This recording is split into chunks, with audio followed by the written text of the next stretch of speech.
crochet friends. Today we're going to be talking about pattern testing and a little bit about pattern designing and what goes into the process of testing patterns. We're going to be covering what designers look for, how to apply for a test, how to get picked for a test, and overall what testing is and what it entails. Basically, when someone's writing a pattern, it's a blueprint.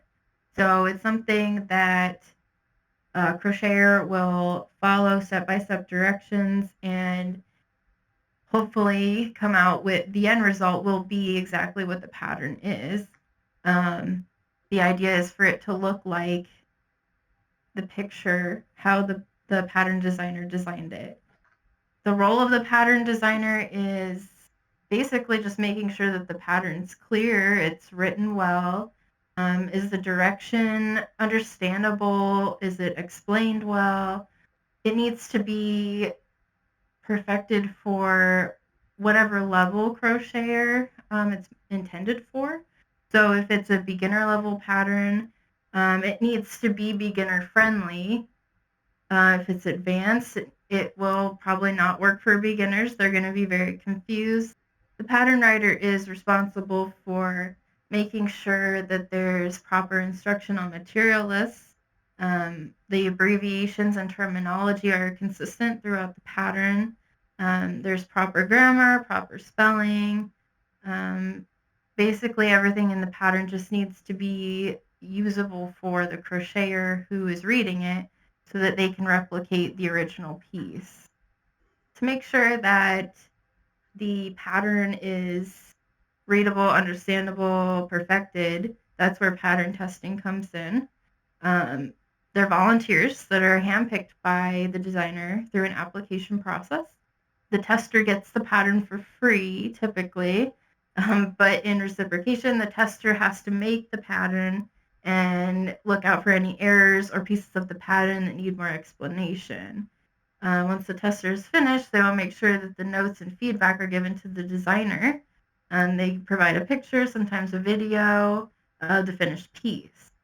I think another important aspect of when you're designing a pattern is to make sure that there's proper photos of different steps, the different parts of the pattern. If there's a technique that is a little bit more complicated or a little bit more advanced, there needs to be photos of it typically, so that's easy for the pattern reader to understand.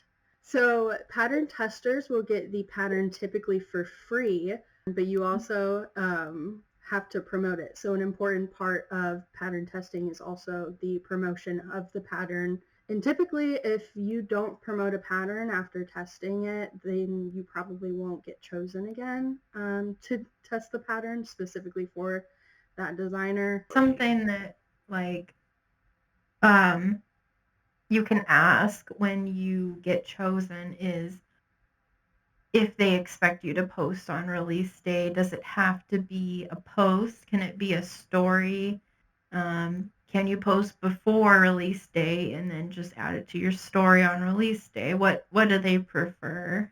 It's a reciprocal or symbiotic relationship between the pattern tester and the pattern designer. So everybody gets a little bit out of being on one side or the other. So now we're going to talk about the application process and when to apply, what pattern designers are looking for when choosing testers. Designers spend a lot of time and effort creating their patterns and perfecting it. So when applying it to a pattern test, it's really important that you read the entire post, you read the rules of the application, and that you're respectful with your comments, applications, and your reshares, anything that has to do with the post. So I think the first thing you want to determine when applying for a test is if it is in your skill level. If you are a beginner, typically you're not really going to want to apply for tests that aren't considered beginner or that are more advanced. You want to make sure that you're going to be able to complete the test and complete all parts of the test, and that you won't have trouble doing it. So it's really important to check the skill level and also keep in mind what your personal skill level is. A lot of the times in applications, the pattern designer will say what they think the skill level of the test is. So just pay attention to the caption.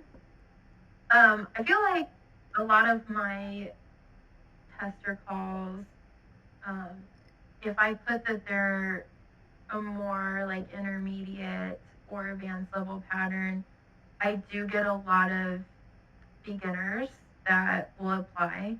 And I think it's important for people to really look at their work and see what level that they are on.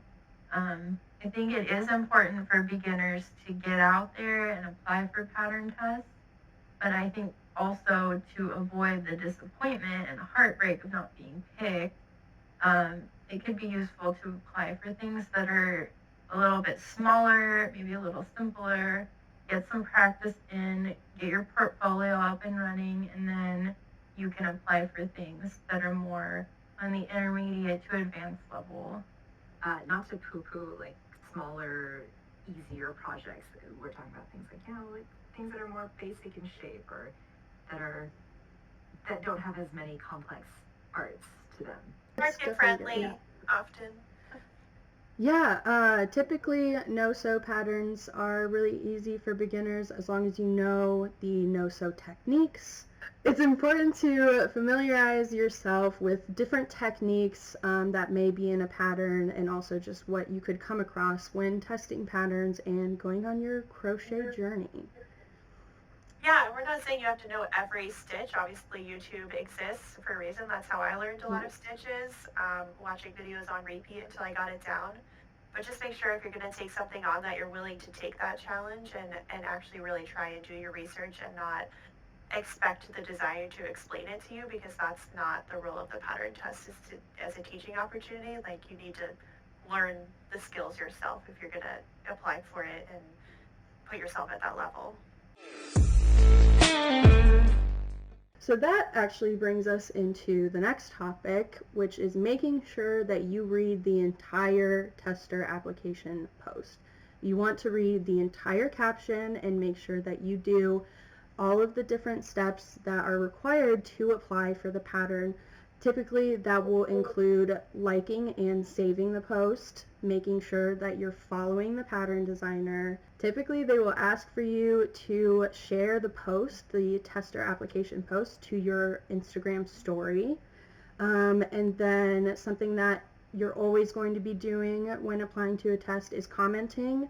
A lot of the times, people will ask for you to tag crochet friends or just tag 2 to 3 other people. I know something that I've dealt with personally is I ask for people to tag crochet friends specifically, and I've had a couple of people sometimes tag either their own like personal account, or they'll just tag some random friends that they have that don't even crochet. And I think it's really important that you don't do this, and keep in mind, if you're just starting out and you don't have crochet friends to tag, that's okay.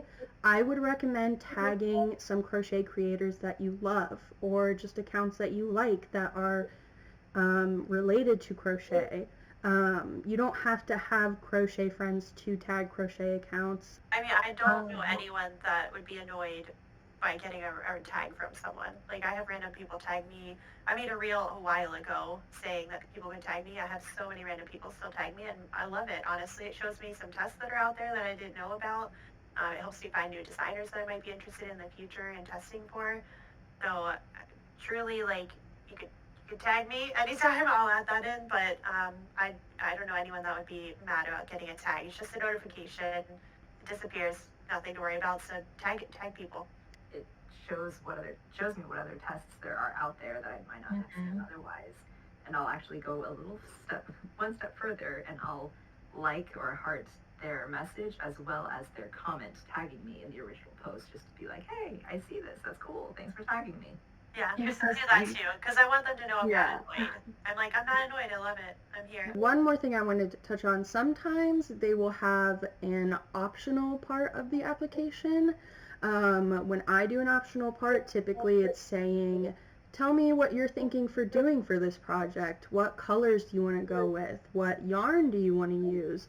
And sometimes these will be optional. Sometimes it's required for you to say these things. But yeah, that's just another aspect, I guess.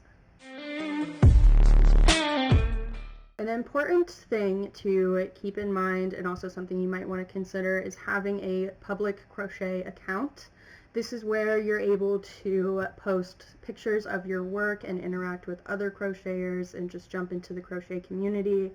And it's also how pattern testers are going to be able to tell what your work looks like, what your skill level is, are you able to take good pictures, do you promote patterns that you test. It's really important to have a portfolio on your crochet account. It's really important for it to be public so that the pattern designer can see your work. So touching on the photos, and we're going to dive more into how to take good photos a little later in this episode, but in terms of photos on your account, are they lit well? Do they have nice backgrounds? Is your work in focus? Does it look fun? Is there any interesting elements to it? These are all things that pattern designers are going to take a look at and consider when choosing testers and considering you to be a tester. And it's always important to not take not being picked for a test personally. Some people get thousands of testers, some people will get, or like applications, some people will get hundreds of applications, and it's hard to check out and see every single application. So I think another important thing is taking a look at how big the designer is on Instagram and in their account. If you are really just wanting to test a pattern, try to find smaller designers because you'll have a higher chance of being picked for that test, whereas if you're only applying for tests that are of really big designers, you're going to have a less chance of being picked for those. I mean, every designer and crochet artist starts somewhere, so giving those people your support will just come back to you as well, because you're going to get practice testing and you're going to offer them an opportunity to keep developing their skills if they're smaller and newer, and it's just kind of reciprocal in that sense as well. Yeah, and you might even make a friend while you're at it if you're going for a smaller designer. I've made a lot of friends by just testing their patterns first. I mean, that's pretty much basically how Sydney and I became friends, is I tested her Fen, the elf pattern, and now Sydney and I are besties. Also, it's maybe beneficial to work on using various types of yarn just so pattern creators, designers can see that someone is versatile and can work with, say, something from worsted weight to super bulky or furry yarn, and that just helps increase chances in case they are looking for something specific, and they can see that as a tester you are very malleable in terms of what you're able to work with.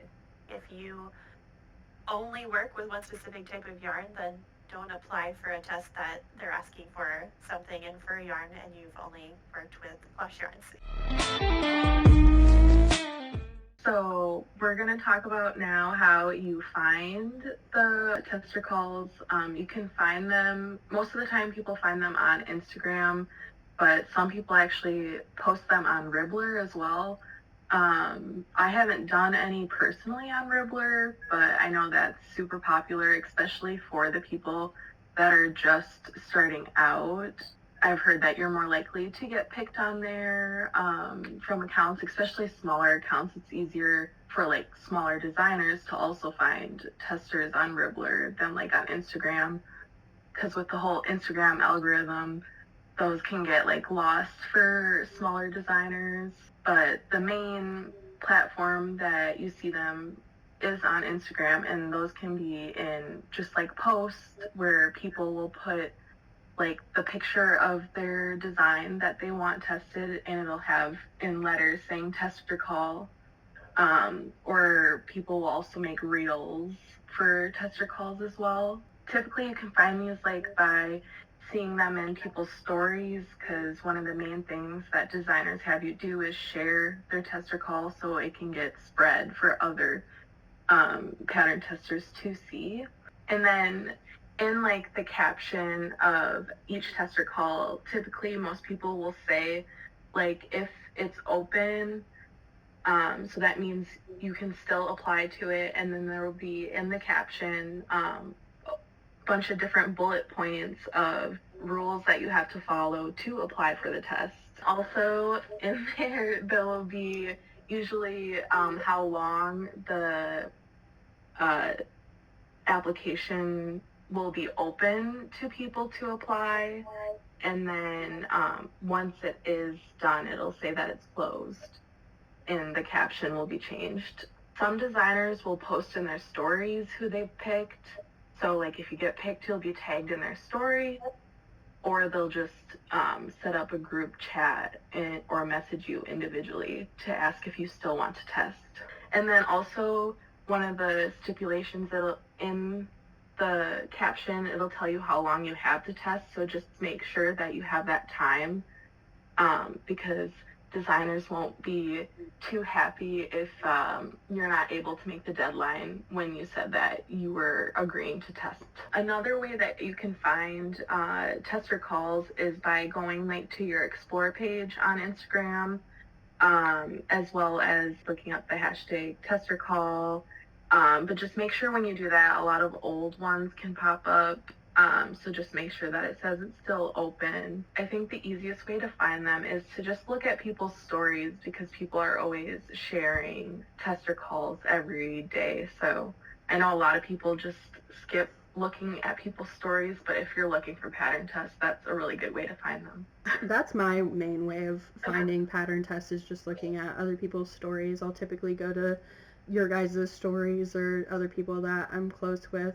I think that is probably your best way if you're already following a good amount of other crochet accounts. Just look at their stories. They'll probably have some tests. Once you make enough friends, you'll have too many pattern tests. Yeah, then you don't apply to anyone else's because you're just doing them for your friends all the time.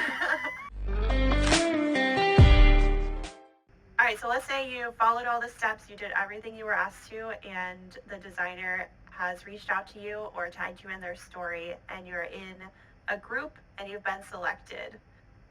Now what? Like, there's a whole other world past just the application process. So the designer's way of holding the pattern test will completely vary depending on who the designer is.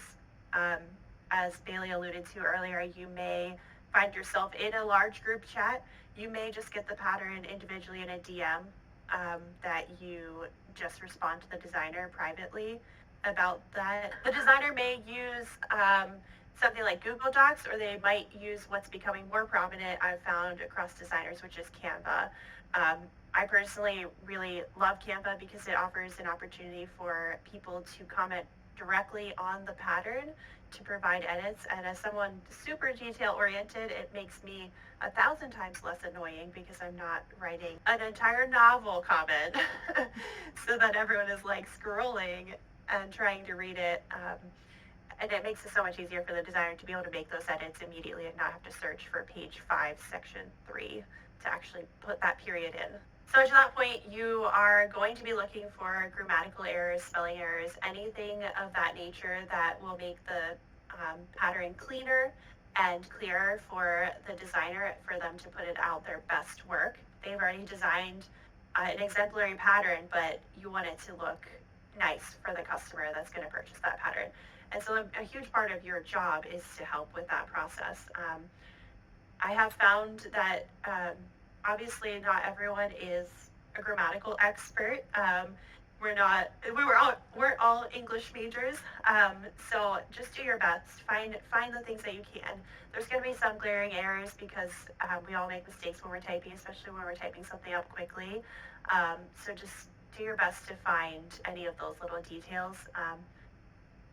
Nothing is too small if it's going to make a difference in how clean it looks, because the cleaner the pattern is, the more trustworthy that designer is going to be in people's eyes. Because I've worked with some messy patterns, and honestly, I would not buy a pattern again from some of those people because it frustrated me to try to interpret what was happening between all of the errors. As even if the pattern itself worked up well, if it doesn't look clean, then that can definitely frustrate people. In addition to prettifying the pattern, you're also going to have to do some basic math. You have to get your math brain out and make sure everything's a mathin', as Sydney would say.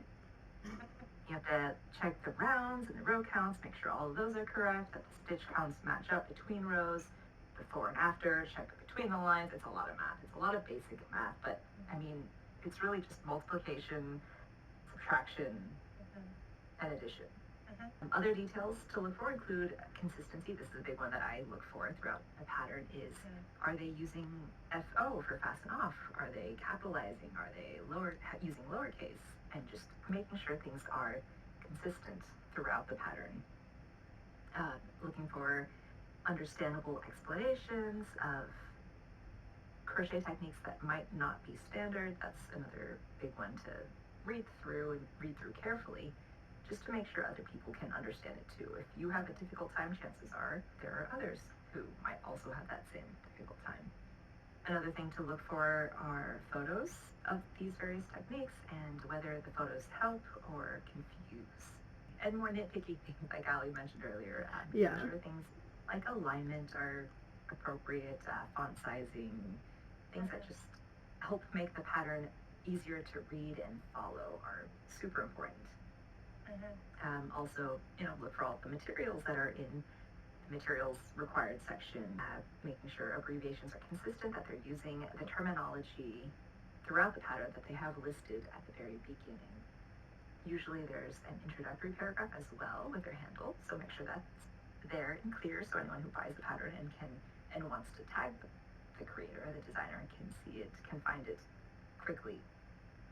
I was just gonna say, there are some designers that you may end up testing for it that may get upset. I think that it's like misinterpretation of like how people actually sound when they talk versus how it is through a text, because that can just cause miscommunication. So adding in like your smiley faces and your hearts and whatever the heck you need to do to kind of show that you're saying this out of respect instead of looking like an asshole. Yeah, tone is such an important part of how you approach designers. Remember that while you're kind of all behind computers, we are still very much humans on all ends of this process. You signed up to pattern test because you wanted to help someone. I mean, you're committing your time, you're committing your literal materials. Hopefully you can sell it later, but still at this point, it is an unsold product that you've committed time and energy to and money to. So you've agreed to that part of the process. So it make sure that the tone that you're giving back to that designer who has welcomed you into something very personal. Honestly, people pour their hearts and souls into it. This is kind of their baby, and you want to make sure you approach them in a sense that will be respectful. You can be courteous to your fellow pattern creator or designer instead of making statements like, WTF, does this even mean? Sorry. You can use words like, I would recommend, or perhaps consider, or would it make more sense to ... Just remembering that we're all humans, and just consider that this is their design. So if you're making a comment that's something aesthetic, that's you would prefer if they did a certain stitch somewhere that they've chosen something different, that's a design choice that they made that's specific to their pattern. So just make sure that when you're making comments, you're not recommending they change the structure of the pattern and how they've designed it. Absolutely. To tag onto that, it's the pattern testing is not the time to suggest your own changes or what you would do differently to alter the pattern, unless the designer specifically asks you for ideas. But usually if there's a pattern set, they want it done a certain way just to see if it works. Also keep in mind while you are physically creating the piece that you want to make sure that you get permission from the designer if you are going to change anything. Some designers want you to be creative with your themes, do add-ons, do embellishments, and some will not want the photos to look different. They want everyone to be consistent. They want the final result to be exactly what they've created. So one of the most important parts of pattern testing is taking pictures of your finished test.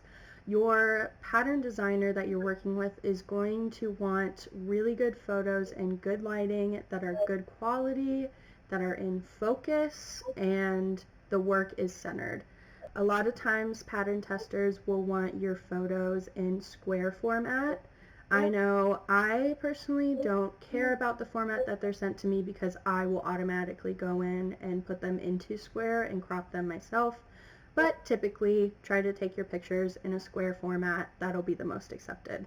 Lighting is a very, very important part of taking good photos. You want to make sure that you have a good light source, so that can be outside during the day, you're good to go. Or if you're inside, you want to make sure you have some lamps set up, maybe a ring light. If you have any soft boxes or stuff like that, you can go crazy with lighting. Another important part is your background.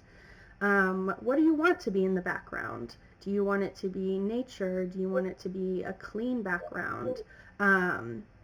This is really up to you, but typically designers are going to want to make sure that the background is one, clean, fairly simple, and doesn't distract from the work that you just created. Make sure that your work is, one, in frame, and then two, it's in the center of the frame. Sometimes it's fun to put your work into poses if you want. A lot of times pattern designers would love seeing some personality with their work. So if you put them in a fun pose, that's always good. It's always good to send multiple pictures of different angles, maybe even different backgrounds if that's something that you want to do. But if you're just working with one background, typically pattern designers will appreciate if you send a couple of photos at least. You want to make sure that you know when your deadline is for pattern testing. Typically you'll be given 2 dates when you're testing a pattern. You'll be given the date that you need everything to be turned in by. So when the pattern designer wants your final photos and your notes by, and then typically you'll also be given the date of the release of the pattern. So you want to make sure that you're paying close attention to what the day is, and how close you are to when everything is due. And of course, just like school and work and assignments, you want to turn things in on time. If you're late, typically that will not reflect very good on your part. There's a very high chance that you will not get picked to test again if you miss deadlines. The crochet community is very, very close. We all talk to each other. So if you don't meet deadlines, typically more than just that pattern designer is going to find out. So make sure you're meeting deadlines. It's really important. Make sure you're in communication. Don't ghost people. Like, that's the ultimate. That's gonna get you never picked again if you're ghosting designers, because that's very disrespectful. But I mean, we all have lives. Things happen. Things come up. This is, in the end, something that we're committing time to for free. But be respectful. Like, make sure you're in full communication and apologetic, and honestly offer to buy the pattern if you don't finish it in time. Put your dollars up because you got it for free and then didn't produce the work that was expected on your end. Offer to buy the pattern. When to post your pictures. Some pattern testers are going to want you to wait until the release of the pattern to post. Some pattern designers won't mind when you post, but it is always, always important to make sure that you are promoting the pattern on the release date. So if you've already previously posted your test, and then it comes to the release date, you want to make sure that you're sharing the post that you made earlier to your stories, and then also sharing the actual post from the designer about the pattern release to your stories. One thing I always like to do, especially if they use Etsy, there's something called a share and save link, which means that if you use that link for them, they'll save money. if people click through on that link to buy the patterns. So I always ask for that link from the designers so that I can add it as a link in the story when I share their release date post. If the designer wants you to wait until release date to post your test, check with them and make sure that posting sneak peeks to your story is okay, or posting in general to your story is okay. Some designers might not want anything about this pattern out until the actual release date. Some pattern testers won't mind if you share like works in progress of the test on your story. Always make sure that you ask the pattern designer before posting pictures of the pattern test.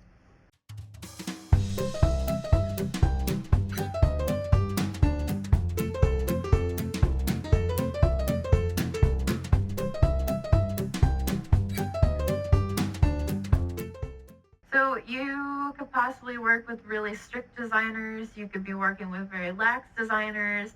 Both can be really rewarding to work with. But it is important to know what your designer wants or needs. And that's kind of like the most important part about pattern testing, is just being aware of, you know, what you can do for the designer and how to help them. Use these opportunities to make connections, make friends, you know, compliment people's work and share it and show them love, because I promise you, you will make friends if you try. It's a lot of information, pattern testing. It's impossible to put it all into one video. And I'm sure that we'll be covering more and more smaller bits as time goes on in other videos. If you guys have any questions pertaining to pattern testing, leave us a comment. We will be happy to answer any and all questions. I mean, we all here have become friends because we have tested for each other, or, you know, made friends within tester groups. So it's really, the crochet community is what you make of it. And there are some dark sides, but there's a lot of beauty, and it's honestly been one of the best experiences of my life. So I highly recommend pattern testing if you haven't tried yet. It is something that kept me motivated. I have ADHD, and having that deadline is really helpful. Definitely be wary of how many pattern tests you're applying to, because there will come a time where you're applying to 11 billion in a week because you're like, I'll never get picked, because you haven't been getting picked, and you're not going to get picked, right? And then you'll get picked for all of them, and you will be overwhelmed. You will be hard on yourself. Your life and quality of sleep will suffer. So just be wary, because you definitely are going to, if you follow all of the tips we provided in this video, you're going to improve your quality of pictures. You're going to get picked. Every week, we are going to be doing a spotlight at the end of our videos, where we will put a spotlight onto smaller crochet creators, pattern designers, and people on crochet Instagram. We just want to show our love and support for the community and hype up crocheters that we love. This week we are showing off Crocheting Lil Dom Mom. Hi, I am Dominique from Crocheting Little Dom Mom. I create crochet content. I've been crocheting for 31 years, and I'm still learning. I originally started sharing content back in 2020. Now, if you see my content from when I originally started versus now, it has changed. It has progressed, hopefully. When you come to my page, keep in mind that I'm not on here to sell. I'm here to share content. I originally started sharing content with making crochet tutorials, versus now I share mostly things that I make from pattern tests. My intentions are to go back and start sharing more crochet tutorials again. I would really like to go back and do that. It's something I enjoy doing. as well as other things that I have planned, but I will keep those a secret for now. So stay tuned. I think she is I love her stuff. extremely talented. Like, the stuff that she does with the worsted weight yarn is insane to me. Yes, and how she pulls everything together, from the pieces to the finished product, and the reels she makes they're mind blowing. It's how Yeah. They're super Yeah. cool. the style that's Yeah. really, really cool and terrifying all at the same time. Yeah, you guys saw the moth that she It's posted beautiful. recently. Obsessed. Gorgeous. I mean, and that yarn is can't. so fun too. Yeah. I think it's Mhm. perfect for a moth. And Yeah. like, just the way that she takes her photos and does her videos is also like so cool. And this, like, the stitched rabbit, it, like, I don't know what, but it looks like, the word that comes to mind is like realistic. Like, Yeah. She's just a great member of the community. She Yeah. responds to other people's posts. She encourages them. She hypes them up. She shares their comments and their works. She's just an overall awesome person. we hope you guys learned a lot from this video and are taking all of this information. And we wish you luck with your crochet journey, your crochet pattern testing. We hope that you found all this information useful. Again, if you have any questions or comments or concerns, leave a comment down below. Make sure to like and subscribe. Bye!